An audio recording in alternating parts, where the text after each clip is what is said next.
ಹಲಸಿನಕಾಯಿಂದ ಕಬಾಬ್ ಮಾಡೋದು ಹೇಗೆ ಅಂತ ಹೇಳ್ಕೊಟ್ಟಿದ್ದೀನಿ. ನೋಡಿ ಎಷ್ಟು ಕ್ರಿಸ್ಪಿ ಆಗಿ ಜ್ಯೂಸಿಯಾಗಿ ಎಷ್ಟು ಚೆನ್ನಾಗಿದೆ ಅಂದ್ರೆ ಸೇಮ್ ನೋಡಿದ್ರೆ ಚಿಕನ್ ಅನ್ಕೋಬೇಕು. ಎಷ್ಟು ಚೆನ್ನಾಗಿ ಬಂದಿದೆ ನೋಡಿ, ಗರ್ಗರಿಯಾಗಿ ಒಂದ್ ಪ್ಲೇಟ್ ಫುಲ್ ಒಬ್ಬರೇನೆ ತಿಂದ್ಬಿಡ್ತೀರಾ. ಚಿಕನ್ ತಿಂದನೇ ಇರೋರ್ಗಂತೂ, ವೆಜ್ ತಿನ್ನೋರ್ಗಂತೂ ಇದು ತುಂಬಾ ಚೆನ್ನಾಗಿರುತ್ತೆ. ಈ ವಿಡಿಯೋನ ಎಲ್ಲೂ ಸ್ಕಿಪ್ ಮಾಡದೆ ಕೊನೆ ತನಕ ನೋಡಿ. ಈ ಹಲಸಿನಕಾಯಿ ಕಬಾಬ್ನ ಹೇಗ್ ಮಾಡೋದು ಅಂತ ನೋಡ್ಕೊಬರೋಣ ಬನ್ನಿ. ನಾನಿವತ್ತು ಹಲಸಿನಕಾಯಲ್ಲಿ ಕಬಾಬ್ ಮಾಡೋದು ಹೇಗೆ ಅಂತ ಹೇಳ್ಕೊಡ್ತೀನಿ. ಈ ತರ ಚಿಕ್ಕದು ಎಳ್ಸಾಗಿರೋ ಹಲಸಿನಕಾಯಿನ ತಗೋಬೇಕು. ಅದನ್ನ ಸಿಪ್ಪೆ ಎರ್ದಿ ಈ ತರ ಚಿಕ್ಕ ಚಿಕ್ಕಕ್ಕೆ ಕಟ್ ಮಾಡಿ ಇಟ್ಕೋಬೇಕು.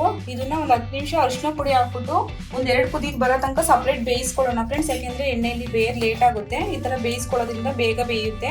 ಇದನ್ನ ಒಂದ್ 10 ನಿಮಿಷ ನೀರಲ್ಲಿ ಬೇಯಿಸ್ಕೊಳ್ಳೋಣ. ಇಷ್ಟು ನೀರ್ ಹಾಕಿದ್ರೆ ಸಾಕು ಹಲಸಿನಕಾಯಿ ಮುಳುಗುವಷ್ಟು. ಫ್ರೆಂಡ್ಸ್, ಹಲಸಿನಕಾಯಿ ಕಬಾಬ್ ಮಾಡೋದಕ್ಕೆ ಮ್ಯಾರಿನೇಟ್ ಮಾಡಿಡ್ಬೇಕು. ಒಂದ್ 10 ನಿಮಿಷ ಹಲಸಿನಕಾಯಿನ ಒಂದ್ ಸ್ವಲ್ಪ ಅರಿಶಿನ ಪುಡಿ ಹಾಕಿ ಒಂದ್ 2 ಕುದಿ ಬೇಯಿಸಿ ಇಟ್ಕೊಂಡಿದೀನಿ.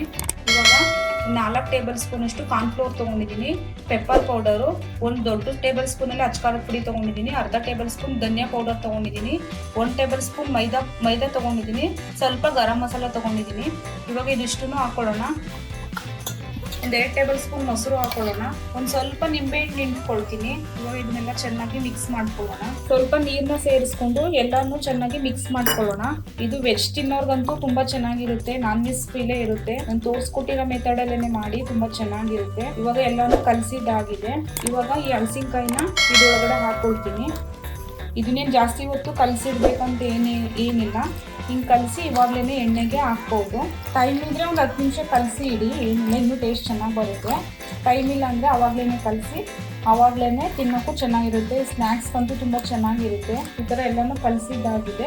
ಈಗ ಇನ್ನೊಂದು ಕಡೆ ಎಣ್ಣೆ ಕಾಯಕ್ಕೆ ಇಟ್ಕೊಳ್ಳೋಣ. ಫ್ರೆಂಡ್ಸ್, ಶುಂಠಿ ಬೆಳ್ಳುಳ್ಳಿ ಪೇಸ್ಟ್ ಹಾಕೋದು ಮರ್ತ್ಕೊಂಡೆ. ಇವಾಗ ಶುಂಠಿ ಬೆಳ್ಳುಳ್ಳಿ ಪೇಸ್ಟ್ನ ಸೇರಿಸ್ಕೊಳ್ತಾ ಇದ್ದೀನಿ. ಶುಂಠಿ ಬೆಳ್ಳುಳ್ಳಿ ಪೇಸ್ಟ್ ಎಲ್ಲ ಹಾಕಿ ಚೆನ್ನಾಗಿ ಮಿಕ್ಸ್ ಮಾಡಿ ಇಡೋಣ.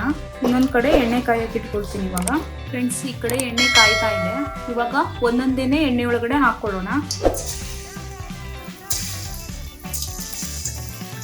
ಇದನ್ನ ಸಪ್ರೇಟ್ ಬೇಯಿಸ್ತಾನೆ ಹೋದ್ರೆ ಫ್ರೆಂಡ್ ಎಣ್ಣೆಯಲ್ಲಿ ಬೇಯೋದು ನಿಧಾನ ಆಗ್ಬಿಡುತ್ತೆ. ಒಂದು 10 ನಿಮಿಷ ಅರಿಶಿನ ಪುಡಿ ಹಾಕಿ ಎಣ್ಣೆಯಲ್ಲಿ ಬೇಯಿಸಿಟ್ಕೊಂಡ್ರೆ ಬೇಗನೆ ಆಗ್ಬಿಡುತ್ತೆ. ಪಚ್ಚ ಹಾಕಿ ಒಂದು 2 ನಿಮಿಷ ಬೇಯಿಸ್ಕೊಳ್ಳೋಣ. ಬೇಗನೆ ಬೆಂದ್ಬಿಡುತ್ತೆ ಫ್ರೆಂಡ್ಸ್, ಕಬಾಬ್ಗಿಂತನೂ ಬೇಗನೆ ಬೇಯುತ್ತೆ. ಇನ್ನು ಯಾರು ನನ್ನ ಚಾನಲ್ನ ಸಬ್ಸ್ಕ್ರೈಬ್ ಮಾಡ್ಕೊಂಡಿಲ್ಲ, ನನ್ನ ಚಾನಲ್ನ ಸಬ್ಸ್ಕ್ರೈಬ್ ಮಾಡ್ಕೊಳ್ಳಿ ಫ್ರೆಂಡ್ಸ್. ಹೊಸ ಟೇಸ್ಟಿ ರೆಸಿಪೀಸ್ಗಳು ಬರ್ತಾ ಇರುತ್ತೆ ನನ್ನ ಚಾನಲ್ನಲ್ಲಿ. ಫ್ರೆಂಡ್ಸ್, ಇವಾಗ ಇದು ಬೆಂದಿದೆ. ಇವಾಗ ಎತ್ತಿಟ್ಕೊಳ್ಳೋಣ. ನೋಡಿ, ಈ ಥರ ಕಪ್ಪು ಬಣ್ಣ ಬರಬೇಕು. ನೋಡಿ ಎಷ್ಟು ಗರ್ಗರಿಯಾಗಿ ಚೆನ್ನಾಗಿ ಬೆಂದಿದೆ. ಇವಾಗ ಇನ್ನೊಂದು ಒಬ್ಬರು ಇದೇ ಥರ ಸೇಮ್ ಬೇಯಿಸ್ಕೊಳ್ತೀನಿ. ಈ ವಿಡಿಯೋ ಇಷ್ಟ ಆದರೆ ಲೈಕ್ ಮಾಡಿ, ಶೇರ್ ಮಾಡಿ, ಸಬ್ಸ್ಕ್ರೈಬ್ ಮಾಡ್ಕೊಳ್ಳಿ. ಮತ್ತೆ ಸಿಗ್ತೀನಿ ಇನ್ನೊಂದು ರೆಸಿಪಿ ಒಂದಿಗೆ. ನಾನು ನಿಮ್ಮ ಚೈತ್ರ ಕಿಚನ್.